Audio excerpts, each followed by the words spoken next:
We are at the forefront of many innovative and exciting things developing in the world of senior living. With Tim Mallad, CEO of Forefront Living, as our guide, this show will shine a light on how older adults can embrace these changes to live active, happy, fulfilling, and thriving lives.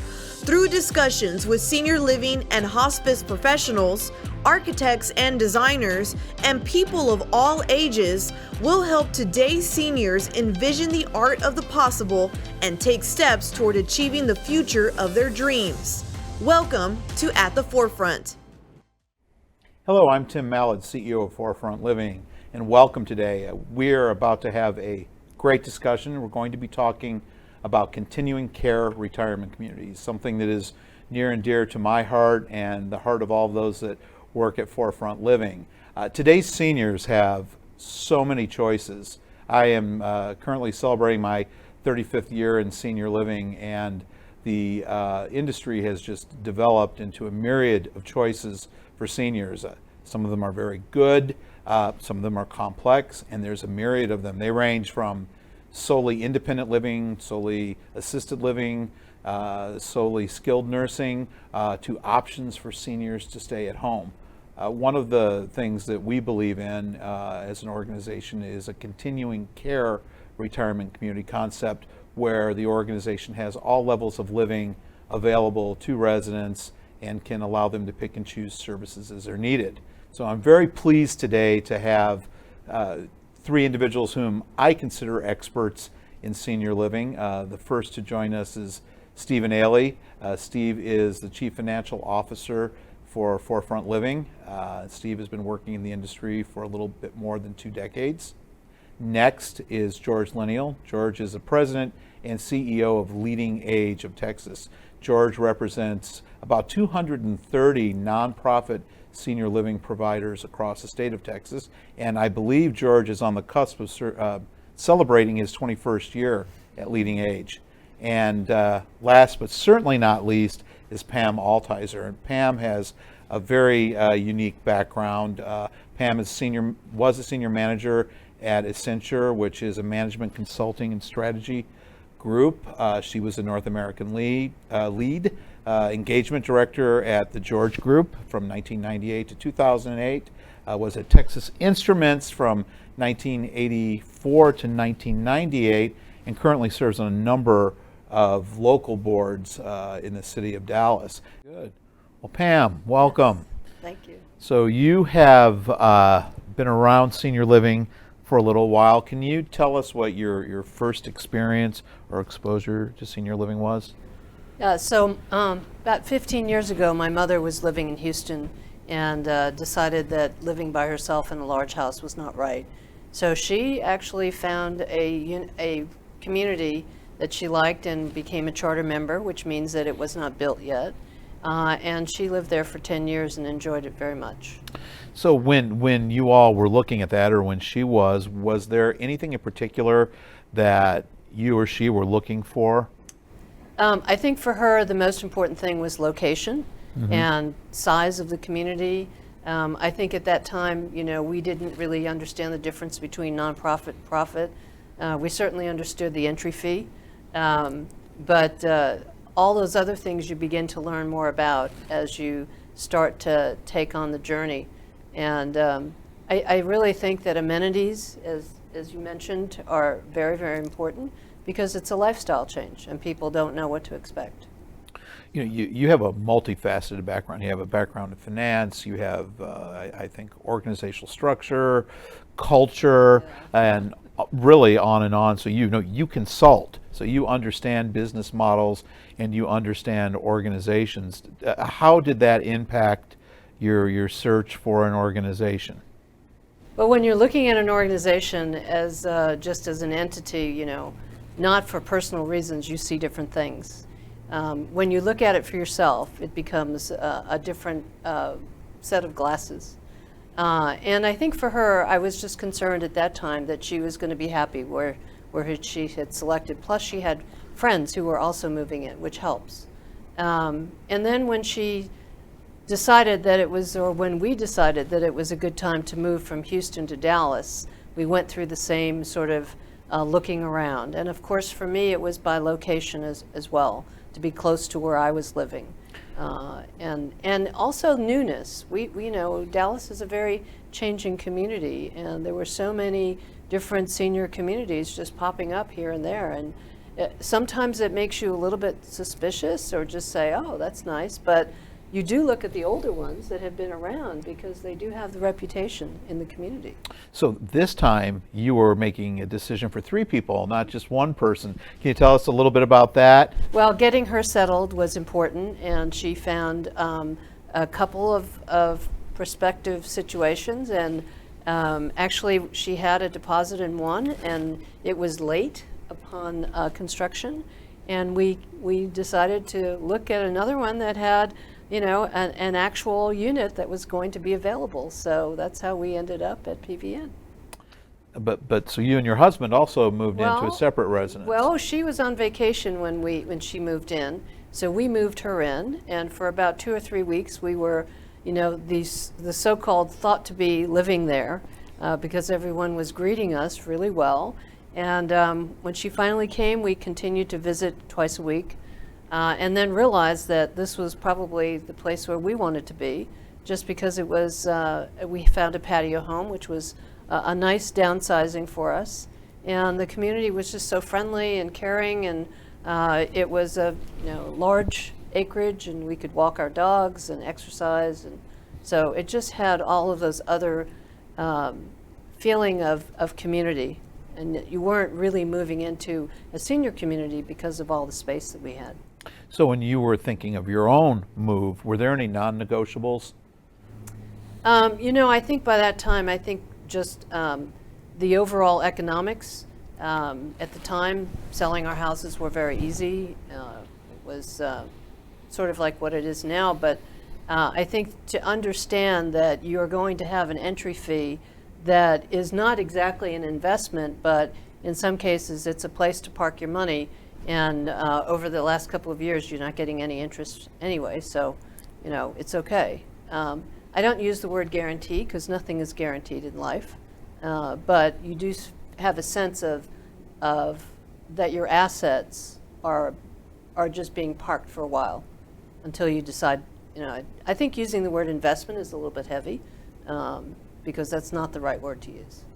And you've made that decision twice now, because your community is expanding and has a new offering. That's Can you right. tell us a little bit about that offering and that decision? So, going from a patio home to a multi-story building is a change, but we feel like the amenities and having a garage and being connected to the main buildings and all of those other kinds of things that we've seen, and just being in a new building was definitely something that we were looking forward to. So it was not a hard decision. We're soon to move, and we're looking forward to it. So, and I think that you understand, given being in the community and understanding the transparency, being allowed to ask the questions, looking at some of the economics and the finances, and of course we've been through a lot in the last couple of years, but we were well taken care of during the pandemic. Pam, when we were preparing for today's show, and we were talking about some things that needed to be talked about, you mentioned long-term care insurance. You mentioned that both you and your husband had policies. Can you talk to us a little bit about the policy and how that interacts? George alluded to the fact that this is a form of insurance as well. So how important was it for you as a long-term care insurance holder to be able to utilize that benefit? Well, of course, long-term care providers and policies are very different. You have to really be careful what you're buying, what you're getting into. I think if you understand that your daily benefit from long-term care can be used to support the cost of assisted living, that is another way that you can look at your finances, and especially if you're a couple, if one decides that or needs to go to assisted living and the other decides to stay in independent living, you can find a way to make that very economical. Of course, with Texas and some of the daily benefits, our daily benefits are probably less than across the board in the United States, so we're very lucky. But you take that and multiply it times 30, and you see that you can at least meet the basic entry fees for market fees for assisted living. And that is definitely something that people should be planning for.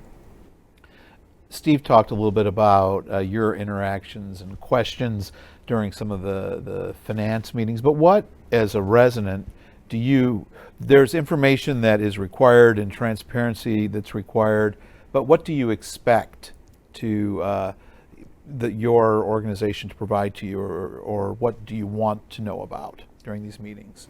Those meetings are great. We have them quarterly, and they're now smaller, so we can really have a discussion. I think people generally, you get a lot of questions about monthly and annual and quarterly budgets and expenses and staffing. I think staffing has been a question that we're all concerned about, because we see, faces that we like to work with, and then we don't see them. So staffing and expenses are always a question, but I think from a longer term perspective, we really need to have that view of, obviously short-term debt, but what's the long-term situation look like, and what are some of the larger capital improvements that you're going to have to be funding, and how do you fund those? So I think all of that, of course, days cash on hand. We want to make sure that we can pay our bills and we can pay our staff. And I think those are the most important ones. But he did touch on the covenants, and I think the covenants are important, because if you're not making your covenants, you're going to have penalties, and nobody likes that, whether you're a resident or you're forefront living. Absolutely. Yeah. Well, I'm sure there'll be a number of individuals who are along the journey to become part of a CCRC or join the community. Is there any advisement you would give individuals as they start that journey? Well, I think the most important thing, and I see it on some new residents as they move in, is that you need to make this decision when you can make this decision and not have somebody else make it for you. To me, that's really top of mind, because you start to ask people, why are you living here? And unfortunately, sometimes they say somebody or a member of the family, suggested that this is the right time. And of course, that person didn't have the empowerment and the ability to make that decision themselves. So that puts a different perspective on, where am I living now? Do I want to be here? And we have such a great community with such wonderful people that, it's a shame not to take advantage of the people around you and your surroundings. So really be able to make that decision on your own. Very good. George, I have a follow-up question for you. I introduced you all as industry experts. And there's a lot of discussion, and I think we use the term industry experts a lot. Does Leading Age recognize certain industry experts? Are there folks that you go to look for expertise as you represent us and our needs? Well, we're also, besides Leading Age Texas, there's Leading Age National, and they have an office in Washington, D.C., and they do a lot of the federal lobbying and things like that. But there's others, particularly on the financial side. The National Investment Center, that's based in Maryland, they actually have a lot of data that they share about the state of the industry. And then there's the investment bankers, and some of those have, they have to stay on top of things because they're handling all the money nationally, funding new projects, funding expansions, funding a lot of things. So there's just a handful of those investment banking firms. Who are just a couple of them? Some of them are Ziegler, H.J. Sims. Steve probably knows better than I do. Oh, if he doesn't have a roll. Well, he does have a Rolodex, but I'm sure he could keep going. Yeah, but there's a multitude of those. They all have to stay on top of the industry. Ziegler, for example, regularly does presentations for our members at our conferences and gives them a state of the industry about what's happening, not just in Texas, but across the country. Are there resources? Is there somewhere as I begin this journey that I can go, whether I'm the adult child or preferably the resident who's wanting to begin the journey? Where's a good place to start? You mentioned a number of resources. Is there a recommendation for a first stop along the way as far as resources? Well, I mean, like Leading Age, we have a list of all of our members, and that's a good starting point because, as you said, proximity to home or family is important to most residents, and so finding something in your community is real important. So that's one place to start. And then if you're interested in looking more in terms of the finances and things like that, Nick has some data. Then again, you can look at the IRS. All these forms are all publicly available through GuideStar and some other things that you can look at their tax returns and see how they're doing financially. And then I would suggest just visiting visiting the communities and actually seeing how they're run, whether the residents are actually getting a lot of activities, where there's smiles on their faces, where there's a lot of really good activities happening there. And I know Pam said when she had kind of a unique opportunity to sort of do a little trial, a couple of weeks in a CCRC, and found that she likes it. And I think that is such a common thing. I don't know if we really say that enough, but the common thread that I hear from residents across the state is, why didn't I do this earlier? Because they were in their home and didn't want to, all the maintenance and all the other things that are associated with staying at home. They didn't have much socialization, not a lot of activity. Any sort of activity was kind of a chore to do because you didn't have somebody to organize those things. So once they move in, a lot of them have friends in CCRCs, but even if they didn't, they really got a chance to get a whole new group of friends and really continue to just develop, as I said earlier, all the opportunities for education, for developing their hobbies, or, we even had a resident in one of our member facilities who got his law degree while he was a resident. So there's no limit in terms of what residents can do. Yeah, if I did my math right, and you'll help me with this, your mom is, I think, about on her 17th year as a CCRC resident. Right. How common is that? I'll ask you, Steve. I think it's very common. Yeah, I think, I suppose it depends when folks enter, but I think most residents stay for quite a long time because they develop this whole new cadre of friends and people who can share their interests, and they have a great time. So yeah, I'd have to qualify that by saying 17 years in independent living, because she'd make sure that she wanted me to say that. So. I have a neighbor who's 30 years. Really? Yes. Wow, wonderful.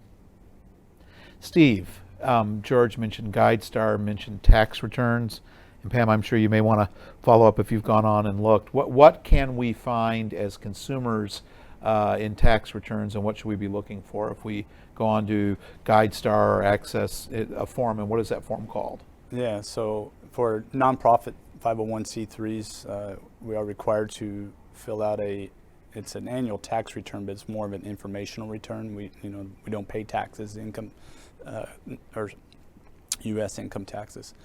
And so it's a 990, it's Form 990, and you go on there and it shows you your income statement, your balance sheet, there's a lot of questions that have to be answered about governance and how the organization is governed, and the board of directors of that organization, as well as a lot of other information, any information on debt that they have, and whether it's public or private debt. So 990 has a great deal of information in it for people to consider. Any further thoughts on that, Pam? No, I think it's kind of dry to read. It's an annual report without all the text. So that's a good report then. Yeah, it's numbers. It's very informative. Yeah.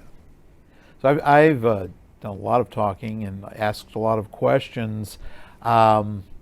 Do you have questions for each other? George? No, go I ahead. was going to add one other thing about the Yeah. not-for-profit difference is that not-for-profits are governed by a board, and it's not a single owner, and these boards are generally not paid. It's voluntary, and their interests are in terms of both the financial health, but also the residents and making sure that they're getting the services they need. And so I think that's another big qualifier. And I know that some real movers and shakers in communities want to be on those boards because it's a real opportunity to make a difference in the lives of people. And George, you have a nonprofit board as well, a volunteer board. Absolutely. Yeah, our association we do a 990 as well. And so, our members they elect their board members, and they give us guidance in terms of what sort of advocacy we should be doing, activities we should be doing, education we should be doing, and really, we're there for the members, and they represent us. So, Questions for each other. I don't know that all of you know each other very well, but I'm curious if you have questions for each other. Yeah, I do. yeah. So where would be the trend of with the baby boomers, and what's the trend for CCRCs or for senior living in the next 10 to 15 years? Well, we've been talking about this age wave for quite a long time, and I think it was, I don't know when the year was exactly when they said 10,000 people a day turning 65. Well, that's not the time most people enter senior living, but that whole cohort, if you look at age charts, there's this big bubble moving up. And so there's a huge need for folks to actually thrive, as we said earlier. And so there needs to be more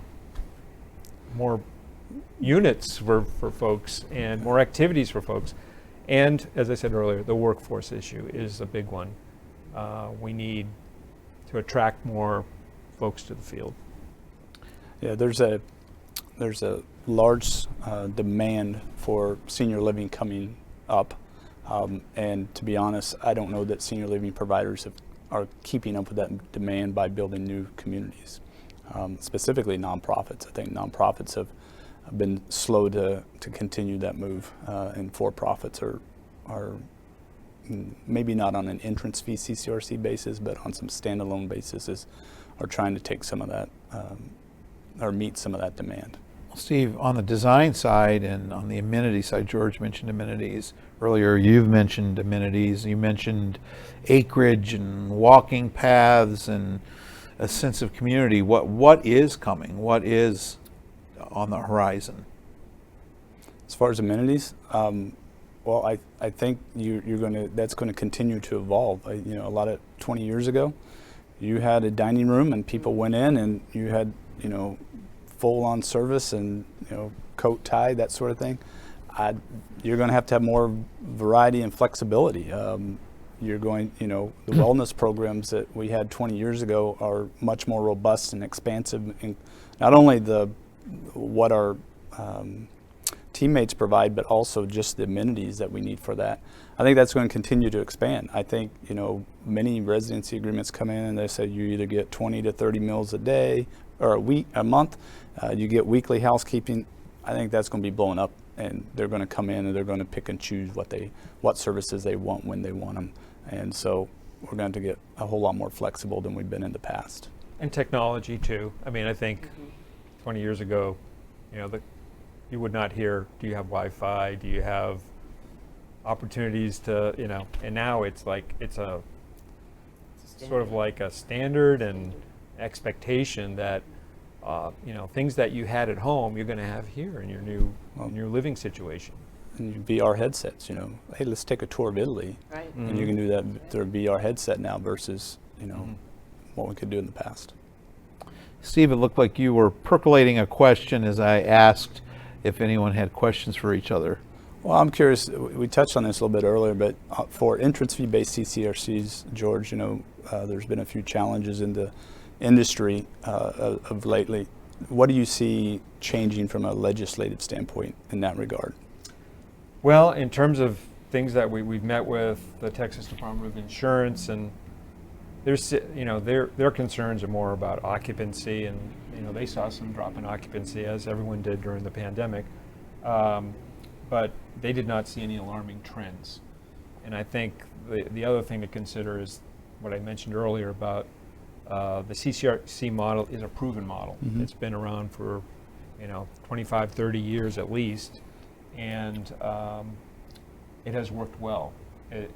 I think what you're hearing from some concerns is that some entry fees have been delayed in getting back to folks because units have not been resold as fast in some of those communities. But I expect that to come back as the population, as I mentioned, that wave comes forward. Okay. Any other questions for each other? I could keep asking questions for the rest of the We afternoon. know that. So, Pam, you've got some key influencers in the room. You have multiple hats you wear. Is there any advisement you'd give the group seated before you, or expectations as a family member, as a resident, or things you'd like to see us working on? I think it's just important for all of, especially Steve and you, Tim, to be, available and have access to our residents. Come and enjoy some of the things that we enjoy, and experience what we have. Because without that, then you can't have an appreciation and make areas for improvement and understand why we ask for things that we do. But it's always good to kind of do some walking around. So that's what I would say. Just come see us more often. Very good. And we can do that more and more right Enjoy now it. too, right? Yeah. I understand Come you have have lunch. a robust happy hour as well. Is that true? Yes, happy hour almost every day. George, any parting thoughts for us? I think the thing we need to we've been fighting for decades now is the perception of senior living as what your 30, 40 years ago was just a nursing home. Mm-hmm. And most of the stories about nursing homes are not positive. And a lot of that is because there's not a lot of activities, and as more options have opened up, I think we need to change that perception that it is lifelong learning, it's lifelong growth, and a CCRC and other senior living is a good opportunity to do that. And I don't think we've told the story, the good stories out there about people thriving in senior living. It's been kind of, we're still fighting the old model, the old perception. And I wish we could rename a nursing home as something else, because it just has such a negative perception. Provides a very valuable service, don't get me wrong, but it's part of a continuum, and we need to lift up the whole field. Wonderful. And George, that's the purpose of At the Forefront. We're here to tell those stories. We're here to engage the people that we serve and the people that are out there looking for options. Have a wonderful rest of your day, morning or evening, or whatever time you're watching this. Thank you very much.